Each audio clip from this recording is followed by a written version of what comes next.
সবার এগেনস্টে আমি এফআইআর করব। পালাবদলের পর ফের মেসি কাণ্ডের আঁচ, আর এবার আইনি পথে পাল্টা লড়াইয়ে নামতে চলেছেন শতদ্রু দত্ত। এমনটাই তিনি বলছেন। যুব ভারতের মেসির অনুষ্ঠানের উদ্যোক্তা ছিলেন শতদ্রু, এবং যে বিশৃঙ্খল পরিস্থিতি তৈরি হয়েছিল অনুমতি ছাড়া প্রত্যেক প্রবেশকারীর বিরুদ্ধে কড়া পদক্ষেপের ইঙ্গিত এবার শতদ্রু দত্ত দিচ্ছেন, এবং তার নিশানায় প্রাক্তন মন্ত্রীও রয়েছে।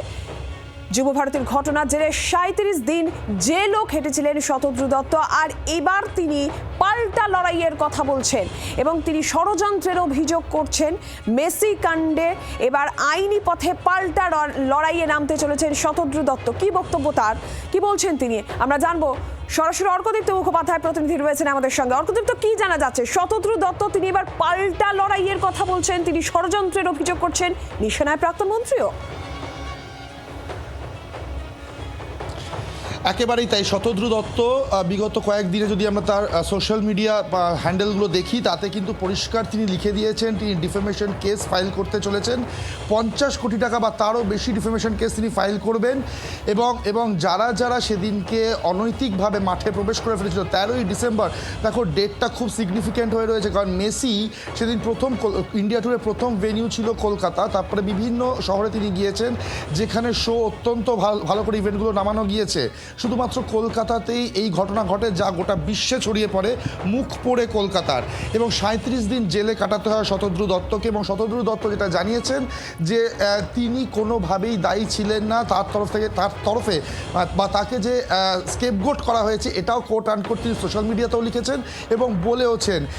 এবং তিনি পরিষ্কার জানিয়ে দিয়েছেন এই যারা সেদিনকে ঢুকে পড়েছিল তাদের বিরুদ্ধে আইনি পদক্ষেপ নিতে চলেছেন তিনি, প্রত্যেকে কোর্টে নিয়ে যাবেন। এবং তার মধ্যে তার নিশানায় কিন্তু প্রাক্তন মন্ত্রীও রয়েছেন, যার ছবিও কিন্তু তিনি সোশ্যাল মিডিয়ায় শেয়ার করেছেন।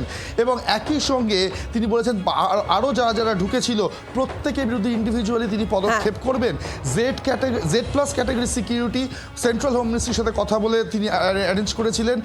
সুতরাং ল অ্যান্ড অর্ডার বা প্রশাসনিক যে পারমিশন সব তিনি নিয়ে রেখেছিলেন, তারপরেও তাকে এটা ফেস করতে তার দায় নয়, এটা বা তিনি দায়ী নন। একদমই। সেক্ষেত্রে অনুমতি ছাড়া যারা প্রবেশ করেছিলেন প্রত্যেকের বিরুদ্ধে কড়া পদক্ষেপের ইঙ্গিতও কিন্তু শতদ্রু দত্ত দিয়ে রেখেছেন। অর্কদীপ্ত, ধন্যবাদ তোমাকে। আমরা এই প্রসঙ্গ নিয়ে তার সঙ্গে ফোনে যোগাযোগ করেছিলাম। কি জানিয়েছেন শতদ্রু দত্ত, শোনাই আপনাদের।